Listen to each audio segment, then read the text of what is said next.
आज नहीं करूंगा, कल नहीं, परसों, परसों से पक्का पढ़ने बैठ जाऊंगा। भाई आज नहीं यार, ऐसा है, आज ये वाला काम है, इसको खत्म करते हैं, कल से स्टार्ट करते हैं। नहीं नहीं, कल नहीं, परसों से स्टार्ट करते हैं। अरे यार अभी तो यार इस शादी में जाना, 2 दिन की छुट्टी चाहिए, चलो शादी से लौटने के बाद स्टार्ट करते हैं। इन सारे एक्सक्यूजेस, इन सारे बहानों को छोड़िए और आखिरी के 60 दिन में किस तरीके से अपने सिलेबस को कंप्लीटली आपको खत्म करना, उसके बारे में थोड़ा सोचिए। क्योंकि अभी तक आपने कुछ नहीं पढ़ा। आपने जब 12th स्टार्ट किया था ना, तो उस टाइम आपने स्टेटमेंट दिया था, अगर आपको याद हो, कि कोई बात नहीं, 11th जैसा भी था कोई बात नहीं, 12th में हम कुछ अच्छा करके दिखाएंगे, और जो घर वाले बोल रहे हैं, जो हमारे टीचर्स बोल रहे हैं, उनको हम जवाब देंगे। लेकिन आपका समय बीतता गया। अप्रैल, मई, जून, जुलाई, अगस्त, सितंबर, अक्टूबर और करंट में आपका नवंबर चल रहा है।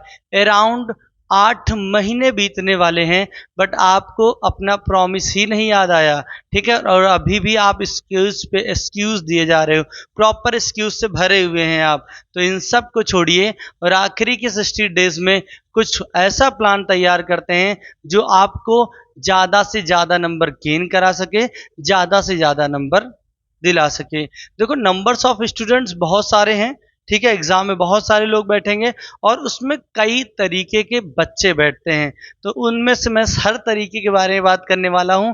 तो ध्यान दीजिए, एक ऐसा बच्चा होगा जो सब कुछ फुल प्लान, फुल प्रूफ के तहत काम कर रहा है, उसके सारे सिलेबस कंप्लीट है, मतलब प्रॉपरली ढंग से उसने कंप्लीट कर रखा हुआ है। अब वो ये नहीं सोच रहा है कि मुझे क्या करना है, अब वो प्रॉपरली सैंपल पेपर्स मार्केट्स में आए हुए हैं, उनके ऊपर काम करने की तैयारी कर रहा है। ये एक नंबर 1 वाला स्टूडेंट है। ठीक है, जिसको पहले से प्लान है, मुझे 90 प्लस स्कोर करना है, 98, 99 और 100 आउट ऑफ 100 मुझे जाना है।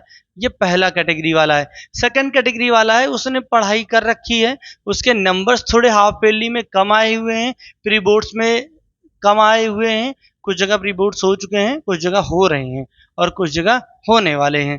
ठीक है, तो वो थोड़ा सा अभी क्या है कि सर मुझे एडमिशन नहीं आता, सर मेरा इशू ऑफ शेयर में थोड़ा सा प्रॉब्लम है, सर कैश फ्लो स्टेटमेंट पूरा हिला हुआ है, मेरा समझ ही नहीं आ रहा क्या क्या हो जा रहा है। तो कुछ इस प्रॉब्लम से बेचारा जूझ रहा है। एक ऐसा बच्चा होगा, क्या ही बताऊं सर, सर अभी तक मैंने कुछ नहीं पढ़ा है। कुछ आता है? नहीं सर, कुछ नहीं आता है। सर कैसे होगा? सर अभी या तो आप बताइए कैसे होगा। ठीक है, तो ऐसे भी हैं जो कैटेगरी नंबर 3 है, उनके लिए मेनली ये प्रोग्राम है अपना। ठीक है, सेटलमेंट जो होगा ना, ये उनके लिए है कि उनको क्या करना है। जिसका थोड़ा कंफ्यूजन है, वो 30-35 वीडियोस की प्लेलिस्ट है। ठीक है, वो प्रॉपरली लाइन बाय लाइन दे रखा हुआ है। लेक्चर्स के पॉइंट ऑफ व्यू से आप जाकर वहां पर पूरी वीडियोस को देखिए, प्रॉपरली अपने कंसेप्ट को क्लियर करिए, आपके हिले हुए कंसेप्ट थोड़े से क्लियर हो जाएंगे। जिसने पूरी तैयार कर रखी है, अब उसको करना है रिवीजन। देखो, अपने को परफेक्ट बनाना है, ज्यादा से ज्यादा स्कोर करना है, तो पागलों की तरीके क्वेश्चन लगाने मत भागो, मिस गाइडेड मिसाइल मत बनो। नहीं, मैं 5000 क्वेश्चन लगा चुका हूं और मैं पूरा एकदम पूरी जन्नत बिछा दूंगा, इतना अकाउंट का सवाल लगाऊंगा, इतना सवाल लगाऊंगा, इतना सवाल लगाऊंगा कि टीचर भी कंफ्यूज हो जाएगा कि कितना सवाल लगा दिया लड़का।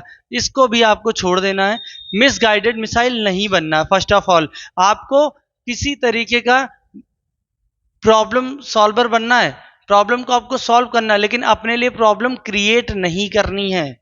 ठीक है, कि तुम प्रॉब्लम में ही आके फंस जाओ। 5-5 हजार क्वेश्चन लगा दे रहे हैं। आते हैं कुछ लोग, सर 5000 क्वेश्चन लगा चुका हूँ, डी के गोयल भी सॉल्व हो गई, एससी शर्मा लगा रहा हूँ, टीएस ग्रेवाल आप दे दीजिए मैं लगा लूंगा। बेटा ये तो ठीक है, अच्छी बात है आप लगा रहे हैं, बट मिसगाइडेड मिसाइलें, नंबर्स ऑफ क्वेश्चन ज्यादा नहीं लगाने, आपको अपने क्वेश्चन के साथ साथ अपने कंसेप्ट को क्लियर करना है। और जितना ज्यादा रिवीजन करोगे उतना ही ज्यादा कारगर होगा, उतने ही ज्यादा चांसेस आपके बढ़ते जाएंगे कि आप मैक्सिमम मैक्सिमम मैक्सिमम मैक्सिमम को अचीव कर पाए। ठीक है, उतना ही पॉसिबल हो पाएगा अगर आपने रिवीजन अच्छा किया है। जिसका रिवीजन अच्छा है वो स्कोर करेगा, लेकिन जिसका रिवीजन ही नहीं अच्छा है वो स्कोर करने में उसको बहुत प्रॉब्लम होगी। जिन्होंने कुछ नहीं शुरू किया उनके बारे में अगर बात करूं, तो सर आप शुरू करिए, एक दिन के अंदर टारगेट रखिए, 30 वीडियो 40 वीडियो का प्लेलिस्ट है अपने पास, सिर्फ जाइए एक दिन में 3 वीडियोस देखिए, एक दिन में 3 वीडियोस देखिए, एक दिन में 3 वीडियोस देखिए, धीरे धीरे करके आपको कुछ कुछ तो आने लगेगा। ठीक है, कुछ कुछ जैसे होता है आपको ना, वैसे ही कुछ कुछ आपको आने भी लगेगा। थोड़ा दिमाग को खोल के रखिए, अपने ढक्कन को ना खोलिए, मिसगाइडेड मिसाइल बनने की जरूरत नहीं। फर्स्ट ऑफ ऑल, बहुत सारे टीचर्स को मैं देख रहा हूं कि वो इलिस्ट्रेशन पे बड़ा फोकस कर रहे हैं, खूब इलिस्ट्रेशन लगवा रहे हैं। उनको खुद नहीं लगाना है तो इलिस्ट्रेशन लगाओ। मैं उन टीचरों से रिक्वेस्ट करना चाहता हूं, आप इलिस्ट्रेशन भर भर के लगवाइए, प्लस आप न्यूमेरिकल्स में जितने भी प्रैक्टिकल क्वेश्चन है आप उनको भी लगवाइए। बिना प्रैक्टिकल क्वेश्चन लगवाए मत छोड़िए, क्योंकि न्यूमेरिकल जब बच्चा करता है या जब आप न्यूमेरिकल खुद करते हैं तो आप नकल करना चालू कर देते हैं। आपको कोई पॉइंट नहीं है, आपने वहां से देख के सॉल्व कर लिया, आप उस प्रॉब्लम को जानना ही नहीं चाहते हैं कि किस पॉइंट पे आप फंसे, किस जगह पर आपको प्रॉब्लम हुई। और नेक्स्ट टाइम जब वही क्वेश्चन आपके सामने आता है तो आप ऐसे देखते हो, अरे ये तो मैंने देखा ही नहीं कभी, ये तो मेरे साथ कभी हुआ ही नहीं। लेकिन उस प्रॉब्लम से आप पहले फेस कर चुके हैं, उस प्रॉब्लम को आप पहले ही फेस कर चुके हैं, उसके बावजूद आप कहते हैं नहीं ये तो सर नया केस आ गया है, ये तो कुछ नया आ गया है। बिल्कुल कुछ नया नहीं, सारी चीज़ें पुरानी हैं। बस आपने जब इलिस्ट्रेशन के ऊपर फोकस किया उस टाइम पर आपने उसी के प्रैक्टिकल्स को तुरंत सॉल्व नहीं किया, इस वजह से वो प्रॉब्लम आपको आज बड़ी प्रॉब्लम नज़र आ रही है। तो वो टीचर मक्कार है जो प्रॉपरली सिर्फ इलिस्ट्रेशन के ऊपर काम कर रहा है, प्रैक्टिकल्स नहीं लगवा रहा है। ठीक है, कमजोर बच्चों के लिए इलस्ट्रेशन बहुत जरूरी है, क्योंकि अगर वीक हैं तो उनको आप लगवाइए। ठीक है, ये एक मक्कार टीचर की कहानी है। ठीक है, तो आप उनके साथ, अगर ऐसा कोई आपका टीचर आपको आसपास पढ़ा रहा है तो तुरंत उसके इंस्टीट्यूट को छोड़िए और आप कहीं ऐसी जगह जाइए या ऐसी जगह बैठिए जो आपको प्रैक्टिकल्स भी सॉल्व कराए। अगर सिर्फ इलस्ट्रेशन करा के छोड़ दे रहा है तो आपके साथ कुछ बड़ा गड़बड़ होने वाला है। ठीक है, तो फोकस करिए सर ऐसे लोगों के ऊपर। जो कमजोर हैं वो प्लेलिस्ट को देखेंगे, प्लान आपको बता रहा हूँ, स्ट्रेटेजी आपको बता दे रहा हूँ सर किस तरीके से आपको इनको कवर्स करना है। तो सर फर्स्ट ऑफ ऑल, आज ये वीडियो जो आपको मिल रही है, ये वीडियो अराउंड आपको मिल रही है 16 नवंबर के आसपास, 16 नवंबर के आसपास ये वीडियो आपको मिलने वाली है। ठीक है, 15 नवंबर के आसपास ये वीडियो आपको मिलने वाली है। शाम 6 बजे वीडियो आप देख रहे हैं। लेकिन साथ ही साथ आपको बताता हूं, 20 नवंबर से पहले अपना आप सारी किताबें अरेंज कर लीजिए। आपको 5 दिन का टाइम दे रहा हूं, आप अपनी बुक्स को अरेंज करिए, जो नोट्स आपने बना रखी है उसको अरेंज करके अपने पास रखिए और स्टार्ट करिए। सर क्या सर, सबसे पहले स्टार्ट करिए पार्टनरशिप फर्म। पहली बुक को शुरू करो। पहली बुक करीब करीब 36 मार्क्स की है। अगर जिसको सिर्फ पास ही होना है उसके लिए ये खजाना है, उसके ऊपर फोकस करो, उसका मामला बन गया। ठीक, पहली बुक आप स्टार्ट करिए और इसको खत्म करिए। ठीक है, पहली बुक को आपको खत्म करना है। ठीक है, पार्टनरशिप फर्म को आपको खत्म करना है पहली बुक को, और साथ ही साथ उसके खत्म करना है issue of shares. Issue of shares को आपको खत्म कर देना है सर। ठीक है, इशू ऑफ शेयर्स एक बहुत इंपॉर्टेंट और एक बहुत महंगा चैप्टर है। ठीक है, एक बहुत इंपॉर्टेंट और एक बहुत महंगा चैप्टर है। ठीक है, इसको भी आपको कवर करना है, इशू ऑफ शेयर्स और पार्टनरशिप फर्म। ठीक है, फंडामेंटल की पूरी बुक को कंप्लीटली आपको खत्म करना है। इन दोनों को मिलाकर आपको 20 नवंबर से आप अपना प्रोग्राम स्टार्ट करेंगे और 20 दिसंबर तक पूरे 30 दिन के अंदर आप इसको प्रॉपरली खत्म कर देंगे। एकदम खत्म का मतलब एकदम खत्म। आपका टारगेट होना चाहिए, एक महीने के अंदर आपको 4 हफ्ते मिलने वाले हैं और आपका टारगेट शेड्यूल होना चाहिए कि आपको क्या करना है। तो मैं आपको एकदम प्रॉपर प्लान बताता हूं सर, कुछ मत करिए। आपके पास सबसे बड़ा चैप्टर,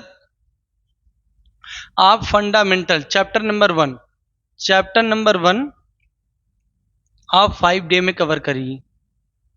चैप्टर नंबर 2 जिसके अंदर आपको सिर्फ गुडविल्स पढ़नी है उसको आप सिर्फ 1 डे में कवर करिए। ठीक है, 1 डे प्रोग्राम। ठीक, चैप्टर नंबर 3 आपका महंगा चैप्टर, बहुत महंगा चैप्टर। ठीक है, इसको अराउंड आप ले सकते हैं 10 डेज, क्योंकि अगर आपका एडमिशन अच्छा तैयार हो गया तो आप आगे कुछ भी कर सकते हैं। एडमिशन जिसका बहुत अच्छा तैयार है उसके लिए पार्टनरशिप, रिटायरमेंट और डेथ आसान हो जाएगा। ठीक है, फिर चैप्टर नंबर 5 आपका 4 आता है। आपका चैप्टर नंबर 4 के लिए भी आपको अराउंड 8 डेज में आपको देता हूँ, 8 दिन आपको देता हूँ सर, कि 8 दिन आप इसको कवर करिए। तो आपके पास 18, 19, 5 24 दिन हो गया। और चैप्टर नंबर 5 के लिए आपको 6 दिन का टाइम दिया जाता है सर। 6 डेज का टाइम।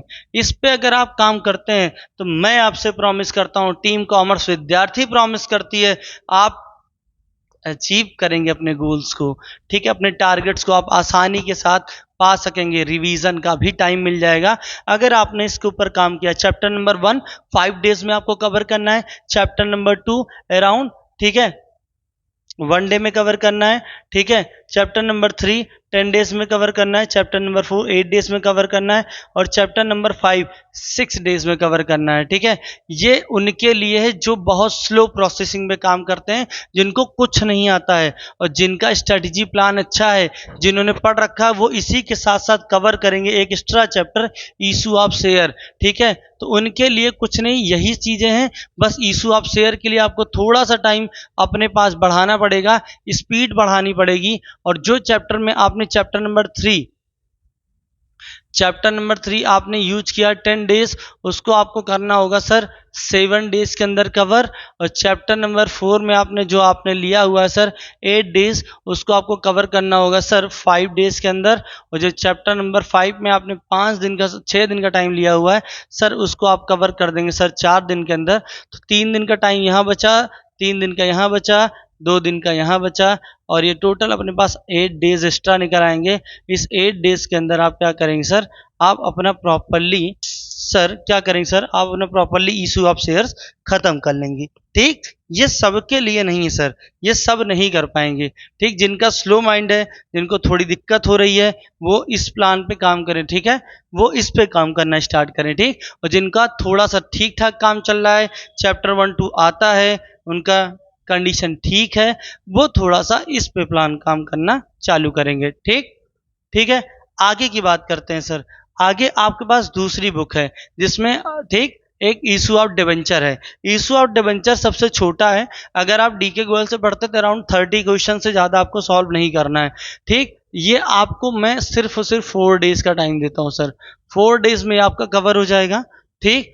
पार्ट बी के अंदर आते हैं सर। बेसिकली पार्ट बी बहुत महंगा है, महंगा इन द सेंस कि इसमें 2 चैप्टर बड़े पढ़ने हैं, एक कैश फ्लो स्टेटमेंट आपको पढ़ना है और साथ ही साथ एक आपको रेशियो चैप्टर पढ़ना है। रेशियो चैप्टर में घुस जाओगे तो दिमाग का दही हो जाएगा, ठीक है। लेकिन cash flow statement around 50 questions आपको हैं, ठीक है, लगाने हैं। इस 50 क्वेश्चन के लिए मैं आपको तब भी मान के चलिए 10 डेज का टाइम देता हूं,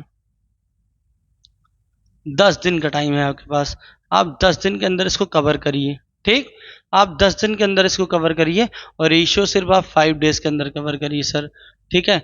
अराउंड 19 डेज यहाँ पर आपका खर्चे हो जा रहे हैं, ठीक है। यहाँ पर चाहे जिसका तैयार हो चाहे ना तैयार हो, इस पे पार्ट बी पे काम करना पड़ेगा आपको। पार्ट बी आपका बहुत अच्छा तैयार है तो ताबड़तोड़ रिवीजन करो, नॉन स्टॉप रिवीजन करो, क्योंकि जितना अच्छा रिवीजन उतने ज़्यादा नंबर्स, ठीक है। तो यहाँ पर इस प्लान के बारे में बात हो गया, ठीक है। अराउंड आप मान के चलिए 45 डेज के अंदर ये कवर अप हो जाना चाहिए, ठीक है। अगर आप 45 डेज 50 डेज के अंदर आप इसको कवर करते हैं, ठीक है, 45 टू 50 डेज के अंदर आप इसको कवर करते हैं सर, तो आपको 10 दिन के अंदर 10 सैंपल पेपर लगाने का मौका मिल जाएगा।